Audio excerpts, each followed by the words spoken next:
Echoes in the void, the research station hung in Neptune's shadow like a metal spider, its legs anchored to nothing but the void itself. Dr. Nadia Voss pressed her palm against the observation window, watching ice particles dance in the distant planet's blue glow. 3 years. 3 years since her mentor, Dr. Raymond Pierce, had vanished during the deep ice excavation on Triton. 3 years of searching for answers in the frozen dark. Dr. Voss, you need to see this. The voice crackled through her earpiece, young and trembling with excitement. It was Jenkins, the junior technician who'd been cataloging artifacts from the latest dig site. Nadia turned from the window, her reflection ghosting across the glass. Tired eyes, hair pulled back in a careless knot. The face of someone who'd forgotten what sleep felt like. She made her way through the station's narrow corridors, past humming servers and flickering monitors, until she reached the analysis chamber.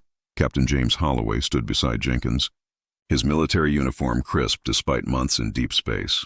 His presence here was a formality, a government watchdog making sure civilian scientists didn't accidentally start an interstellar incident. But the look on his face now wasn't bureaucratic boredom. It was wonder. "Tell me that's not what I think it is," Nadia whispered. Suspended in the containment field was a sphere roughly the size of a human heart. Its surface rippled like liquid mercury, but the readings made no sense. The quantum signature was off the charts, fluctuating between states that shouldn't exist simultaneously. Matter and energy and something else, something the instruments couldn't identify. "We found it 30 meters below the excavation site," Jenkins said, fingers flying across his tablet. It was in some kind of chamber, completely preserved. The walls had markings, mathematical formulas we've never seen before. James stepped closer to the containment field, his jaw tight. "This is alien technology. We need to contact Earth Command immediately." "Wait." Nadia's mind raced through possibilities. Through years of theoretical physics and late-night arguments with Pierce about the nature of reality itself. "Run a quantum entanglement scan. If this is what I think it is." The sphere pulsed. Just once, like a heartbeat, and every screen in the lab went dark. Emergency lights flickered on, bathing everything in red. Nadia's skin tingled, the air suddenly electric with possibility and danger. "Everyone back," James shouted, reaching for Nadia's arm. His grip was firm, protective, and she felt the heat of his palm through her lab coat. But Nadia couldn't look away from the sphere. It was singing now, a frequency that bypassed her ears and resonated directly in her bones. And in that moment she understood. This wasn't just technology. It was a bridge, a door, a key to breaking the fundamental laws that bound humanity to crawling through space at light's glacial pace. This was how they'd done it. The ones who came before, the ones who'd left warnings carved in ice. The sphere pulsed again, and reality stuttered. For a fraction of a second, Nadia saw herself standing in two places at once, existing in quantum superposition. She saw James beside her and also across the room. She saw Jenkins everywhere and nowhere. The universe collapsed and expanded in the same breath. Then everything snapped back to normal. What the hell was that? James's voice was hoarse. He was still holding her arm, she realized, and neither of them had moved to break the contact. Nadia looked at him, then at the sphere, then at the readings flooding back onto the screens. Numbers that would rewrite physics textbooks. Possibilities that would change everything. That, she said softly, was humanity's future. Or our grave. I'm not sure which yet. Outside the station, Neptune's storms raged in eternal blue silence. And deep in the quantum foam of reality itself, something ancient and vast turned its attention toward the tiny motes of light that had just learned to knock on doors that should have remained forever closed. The discovery had been made. Now came the consequences.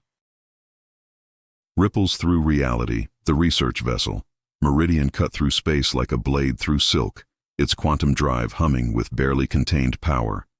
Lieutenant Sophie Durant stood on the bridge, hands steady on the navigation console despite the tremor she felt deep in her skull. Ever since they'd loaded the sphere aboard 3 days ago, something had been wrong with her, or perhaps something had become right in a way she didn't understand.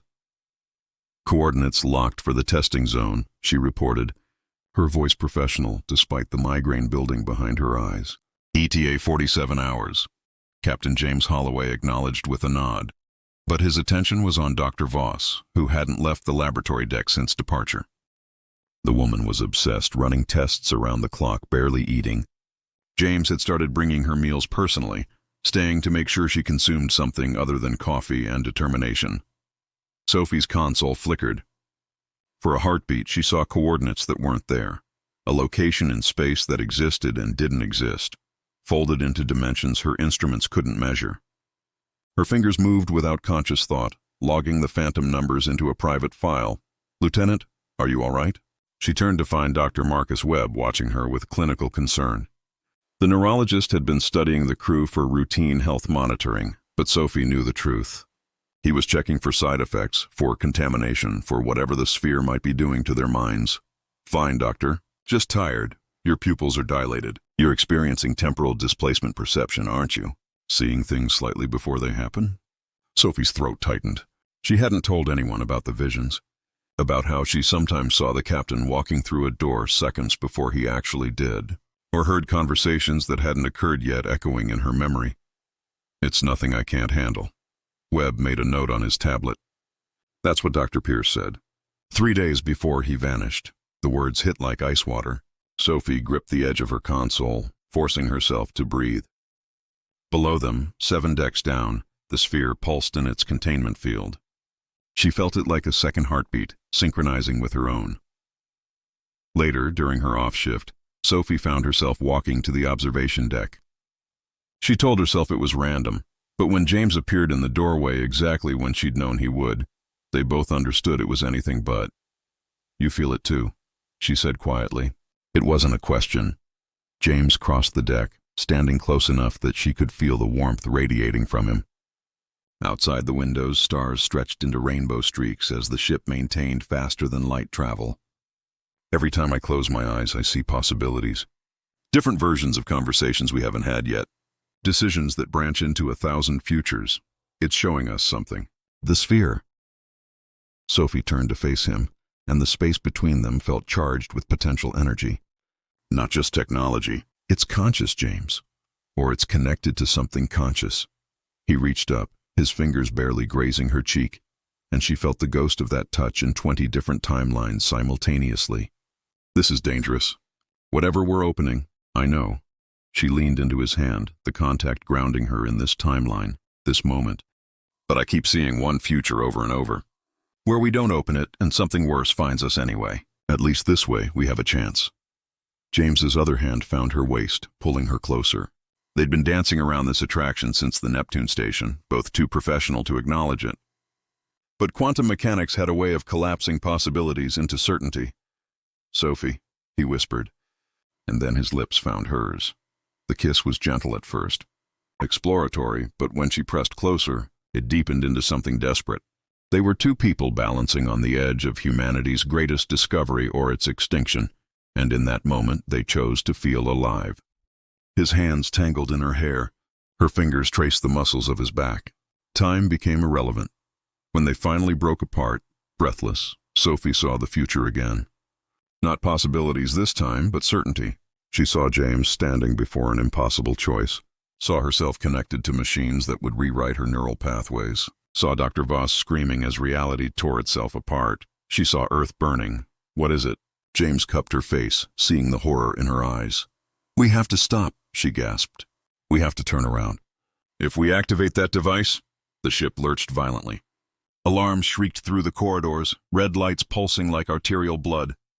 James's communicator exploded with chatter. The sphere had activated on its own, containment failing, quantum signatures spreading through the ship like a virus.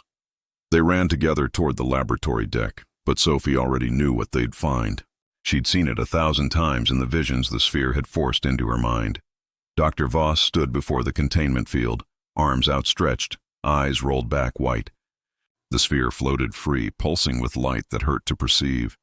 And around it, space itself was folding, revealing glimpses of elsewhere, vast dark oceans between dimensions, and things swimming in those oceans.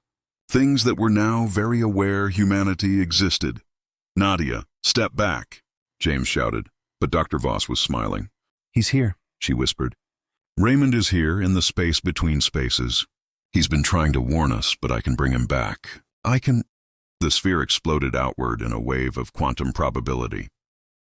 Sophie felt her consciousness fragment across a million timelines, experiencing every possible version of this moment simultaneously. In one, she died instantly. In another, she became something more than human. In a third, she watched everyone she loved dissolve into quantum foam.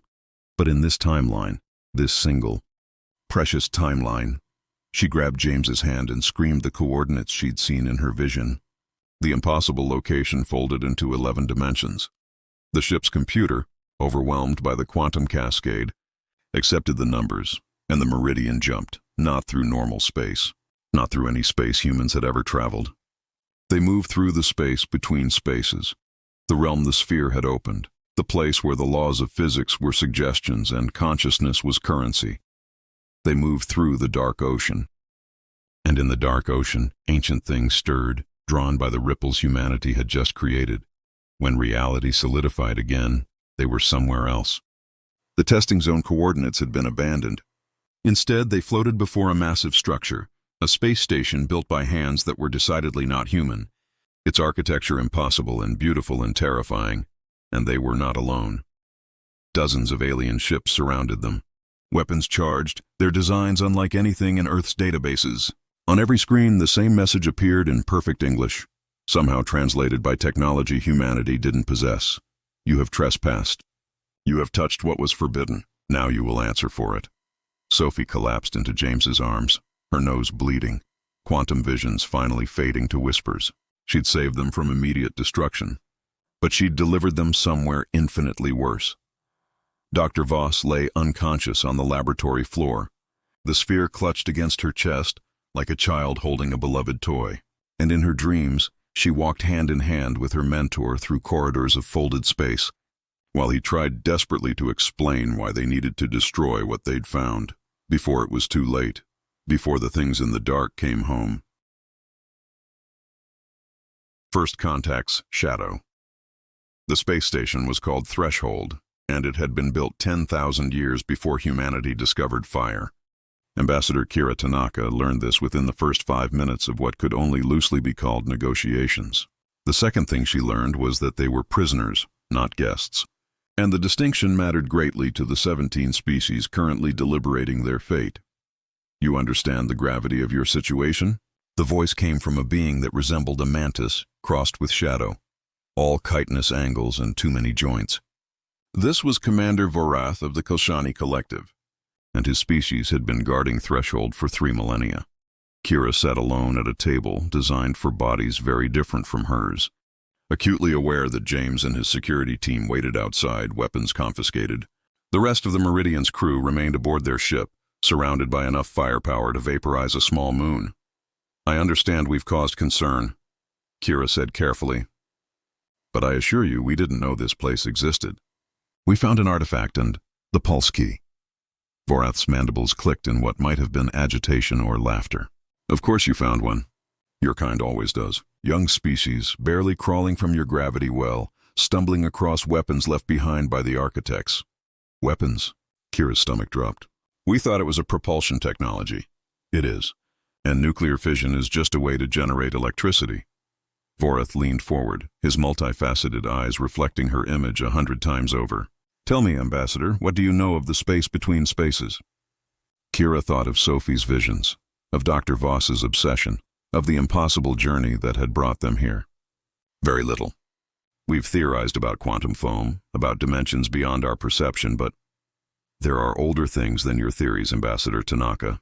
The universe you perceive is the surface of an ocean. Beneath it lies depths your mathematics cannot fathom. And in those depths, things live, things that the architects themselves feared. A hologram materialized above the table, a visualization of the cosmos Kira had never seen before.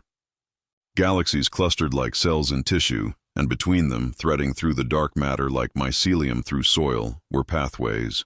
Quantum corridors where the rules of causality bent and broke. The pulse keys allow travel through these pathways, Vorath continued. Instantaneous movement across any distance. Perfect teleportation. The ultimate freedom from the tyranny of light speed. Then why aren't you using them? Kira asked. Why guard them instead of... Because every time you use one, you send ripples through the deep ocean. And the things that live there, they follow the ripples home. The hologram changed. Kira watched in horror as a civilization activated a pulse key, watched as their ships blinked across galaxies in eye blinks, watched as their empire flourished. Then she watched as darkness seeped through the quantum pathways they'd opened. Watched as cities burned, as planets went silent, as an entire species learned too late that they'd rung a dinner bell for predators beyond comprehension. The architects created the keys, Vorath said softly, and the things the keys summoned destroyed the architects. Only we remained, the species young enough and weak enough to be beneath notice. We sealed away every key we found.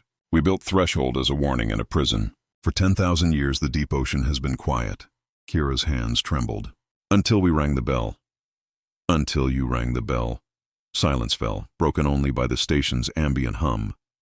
Kira thought of Earth, of billions who had no idea their fate had just been sealed by curiosity and desperation. She thought of her daughter, 8 years old, who'd cried when Mommy had to go to space again. How long do we have? Vorath's posture changed, something almost like sympathy creeping into his alien bearing. That depends. If you use the key only once, perhaps centuries, the ripples travel slowly through the quantum medium. But if you used it multiple times, the sphere activated on its own, Kira whispered. And our navigator, she's been connected to it somehow. She's been seeing things, experiencing quantum states. Then weeks, perhaps days. Vorath stood, his shadow stretching across the table like a prophecy. The things in the deep are already coming, Ambassador. They are ancient and patient and utterly without mercy. They do not negotiate. They do not conquer. They consume and they move on. Kira rose, forcing steel into her spine despite the terror flooding her veins. Then we need to prepare a defense. You've survived this long, you must know how to fight them. Fight them? Vorath's laughter was like breaking glass. No, Ambassador. You misunderstand. When they arrive, everyone in your region of space will die. Humans, Kilshani, all 17 species here. The only question is how much damage you cause trying to run. Then what are you doing here? Why maintain Threshold if it's hopeless? Because we remember what it was like before. Before the architects fell and the galaxy learned fear. We maintain Threshold so that perhaps in another 1,000,000 years, when the things in the deep have forgotten us again, new species might find our warnings before they find the keys. Vorath moved toward the door, then paused. You're Dr. Voss. She's still connected to your key, isn't she? Kira nodded. Then she's already half in their world. Part of her consciousness exists in the quantum medium now. That's why she could navigate there. She's becoming a bridge between states. His eyes fixed on Kira with sudden intensity. There's a reason the architects built the keys despite the danger. A reason they risked everything. What reason? The things in the deep, they're not invincible. They exist in quantum superposition, in multiple states simultaneously. They can't be killed by conventional means because they're never entirely here. But if you could collapse their waveform, force them into a single state. Vorath's mandibles clicked rapidly. The architects were building a weapon, a quantum pulse that would collapse every superposition in a given radius, forcing everything, including the deep dwellers, into singular, vulnerable states. Kira's breath caught. And that's what our key is? A weapon component, perhaps. Or perhaps a targeting system. Or perhaps just a trigger. Vorath opened the door, revealing James waiting anxiously beyond. The architects never finished their weapon. They died before they could test it. But the mathematics are in Threshold's databanks. If you're desperate enough, foolish enough, if you value the temporary survival of your species over the safety of the galaxy, show me, Kira said. James stepped forward, his hand finding hers instinctively. Kira, we should discuss this with... There's no time for discussion. She squeezed his hand, drawing strength from the contact. Show me what we need to do. Vorath led them deeper into Threshold, through corridors that predated human civilization, past chambers filled with technologies that would take centuries to understand. And with each step, Kira felt the weight of responsibility crushing down on her shoulders. They were about to either save humanity or doom the galaxy. Possibly both. Behind them, in the Meridian's laboratory, Dr. Voss's eyes snapped open. She sat up, moving with fluid grace that was no longer entirely her own. Sophie, monitoring her recovery, backed away slowly. Doctor, are you okay? Nadia turned to face her, and Sophie saw immediately that something had changed. The woman's eyes held depths they shouldn't contain, reflecting light from spectrums human retinas couldn't perceive. I spoke with Raymond, Nadia said, her voice layered with harmonics. He's been trapped in the quantum medium for 3 years, existing in superposition. He's seen them, Sophie, the things that are coming, and he showed me something, a way to complete what the architect started. Sophie's hand moved toward the emergency comm, but Nadia was faster. Not moving through space, but blinking across it, suddenly standing inches away. When had she learned to do that? "Don't be afraid," Nadia whispered. "I'm still me. I'm just also more. And I know now what we have to do." She pressed her palm against Sophie's forehead, and Sophie saw. She saw the weapon the architects had dreamed of, a device that would detonate quantum certainty across light years, collapsing superpositions, forcing the impossible into the merely improbable. She saw the calculations, the engineering requirements, the terrible cost of activation. She saw that it would require a human mind connected to the quantum medium, a bridge between states, willing to hold reality open while the pulse propagated. She saw that whoever did it would never come back. When Nadia pulled away, Sophie was crying. "You can't, Nadia, you'll cease to exist." "I cease to exist the moment I touch the sphere," Nadia said gently. "Now I'm just a ghost deciding how to haunt." She looked toward Earth, though the planet was light years distant. "But first we need to build the weapon. And for that, we need the ambassador to convince our new friends that humanity's survival is worth the risk." In the negotiation chamber, Kira was discovering that some choices transcended morality. Vorath had shown her the schematics, the predictions, the cold mathematics of genocide versus extinction. If they built and activated the quantum pulse, they would kill the deep dwellers. But the pulse wouldn't discriminate. Every being within 10 light years existing in quantum superposition would collapse into singular states. That included billions of organisms whose biology naturally utilized quantum effects. Entire ecosystems would die. If they didn't activate it, the deep dwellers would consume everything anyway. More slowly, more certainly, but with equal finality. "How do you live with this?" Kira asked Vorath. "Knowing that survival requires becoming monsters?" "We don't," Vorath replied simply. "We carry the guilt and continue anyway. That's what sentience is, Ambassador. Bearing impossible weights and calling it consciousness." James's hand tightened around hers. She looked at him and saw the same resolve she felt crystallizing in her chest. "Tell us how to build it." And in the dark ocean between spaces, ancient things stirred faster now, following the ripples of quantum disturbance toward their source. They didn't think in ways humans could understand, didn't feel emotion or malice. They simply existed, consuming, growing, spreading through the cracks between dimensions. They were coming, and humanity had just decided to fight back. Between two darknesses, Admiral Helena Cross had been preparing for alien invasion her entire career. She'd run simulations, studied historical military doctrine, adapted strategies from everything from ancient Rome to modern asymmetric warfare. But none of her training had prepared her for this. An enemy that existed in quantum superposition, immune to conventional weapons, approaching from a direction that wasn't technically a direction at all. 72 hours, she said, her voice cutting through the controlled chaos of Earth's orbital command center. That's how long we have before the Vanguard reaches our system according to Threshold's projections. And we're betting everything on a weapon we're building from 10,000-year-old blueprints. Dr. Voss appeared on the main screen, broadcasting from the Meridian. She looked increasingly translucent, as though she were becoming a hologram of herself. "The construction is proceeding on schedule, Admiral. The quantum capacitors are charging. But I need to stress, once we activate the pulse, there's no controlling its radius. 10 light years in all directions. Everything with quantum coherence will collapse." Helena pulled up the stellar map. 10 light years encompassed 14 colonized systems, 3 alien territories, and countless unmapped regions. Billions of lives, unknown numbers of species. She thought of her grandson, newly born, sleeping peacefully in Vancouver while his grandmother prepared to possibly kill every quantum organism within shouting distance. And if we don't activate it, then the deep dwellers consume this entire galactic arm within a decade.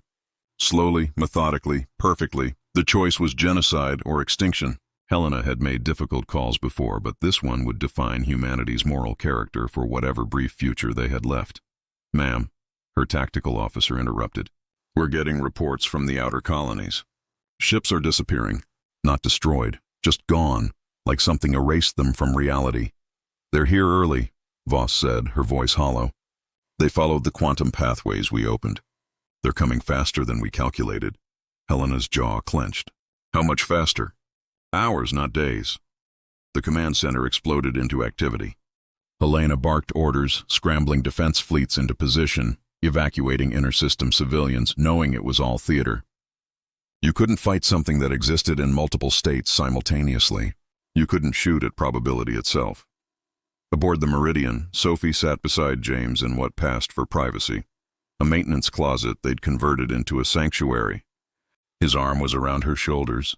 Her head rested against his chest, listening to his heartbeat. Real and singular and beautifully certain. "I'm scared," she admitted. "Not of dying, of what we're about to do." James kissed her hair. "I know. Me too. When I was connected to the sphere, when I saw all those possible futures, in most of them, we don't survive this. But in a few, a very few, we do. And in those futures," she looked up at him, "we're together. We have a daughter.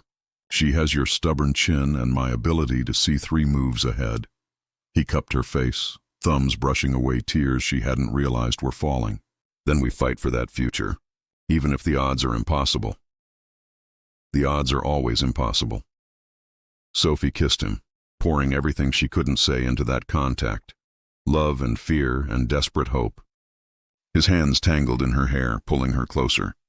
They made love there in the closet, surrounded by spare parts and cosmic dread, choosing life and connection in the face of oblivion. Afterwards, lying tangled together, Sophie felt the quantum visions returning. But this time she didn't fight them. She let herself see the probabilities, the branching paths, and she realized something crucial. James, the weapon. It requires someone to bridge the quantum states, to act as a living anchor while the pulse propagates. Nadia keeps saying she'll do it, that she's already halfway gone. But I've been connected too. I can see the pathways. No. James sat up, pulling her with him. Absolutely not. One of us has to. Then it's me. I'll do it. Sophie started to argue, but then she saw his face and understood. This was his impossible choice, his way of carrying the weight. She kissed him again, gentle this time, and didn't tell him that the futures where he was the anchor, all of them ended in catastrophic failure. His mind wasn't quantum enough, wasn't changed enough. He would burn out before the pulse completed. It had to be Nadia, or it had to be her. In the laboratory, Nadia was saying goodbye to the man who'd been dead for 3 years, but lived on in quantum superposition. Dr. Raymond Pierce manifested as a shimmer in the air beside her, visible only because she existed partially in his realm now. "You don't have to do this," his ghost whispered. "Let someone else be the anchor. There is no one else." Sophie's too new to it. The connection would kill her instantly. "I'm the only one changed enough to survive the process. For a little while anyway." Raymond's form flickered. "I've been dead longer than I was alive now, Nadia. Existence is strange here. Time doesn't flow, it pools. If you do this, you'll join me in that strangeness. No past, no future, just eternal now. Sounds peaceful, actually." "It's lonely." She touched his face, or the quantum probability that represented his face. "Then we'll be lonely together." The weapon was nearly complete. A massive array of quantum capacitors arranged in a sphere around the pulse key, drawing power from 3 different stars via exotic matter conduits. The mathematics were elegant and terrible, a calculation that would force the universe to choose a single state instead of embracing superposition. Ambassador. Kira Tanaka had returned from Threshold with the blueprints and the guilt. Now she stood before the United Earth Council, watching their faces as she explained what was about to happen.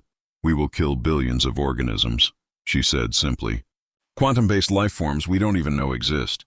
The moral weight of this action will haunt humanity forever. But if we don't act, everything dies anyway. So the question isn't whether we have the right to do this. It's whether we have the courage." The vote was unanimous. Not because they were brave, but because extinction clarified priorities wonderfully. Admiral Cross initiated the fleet coordination.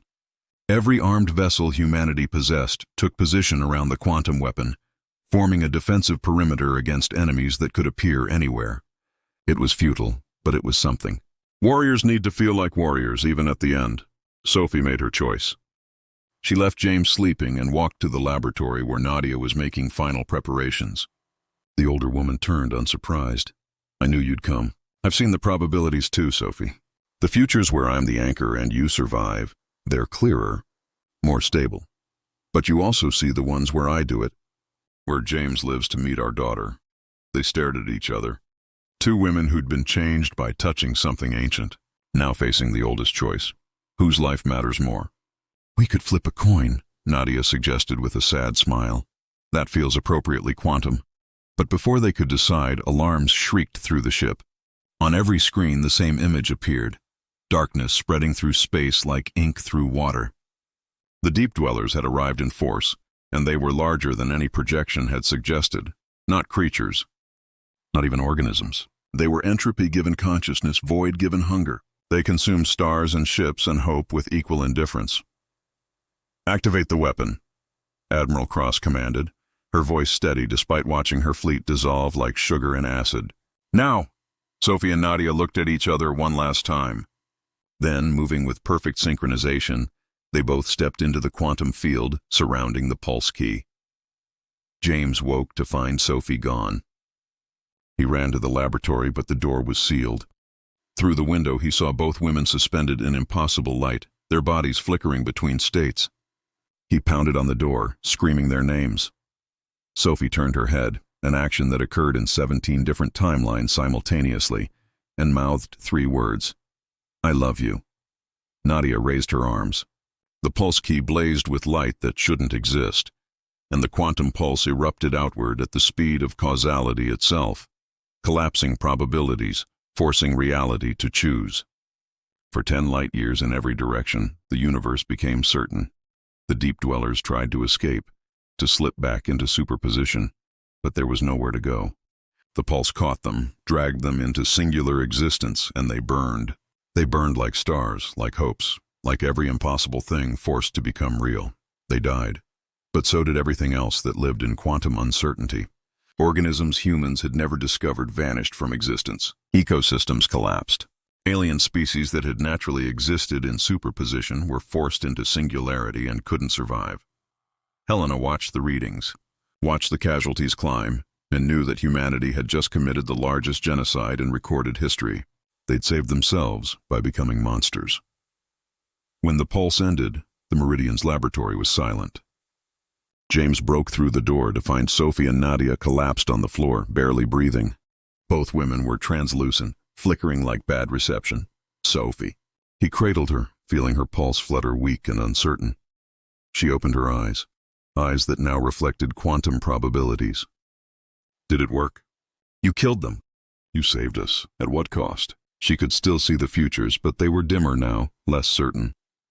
In most of them she faded completely, but in a few, in a precious few, she learned to exist between states, learned to be both and neither, learned to be human and quantum and alive.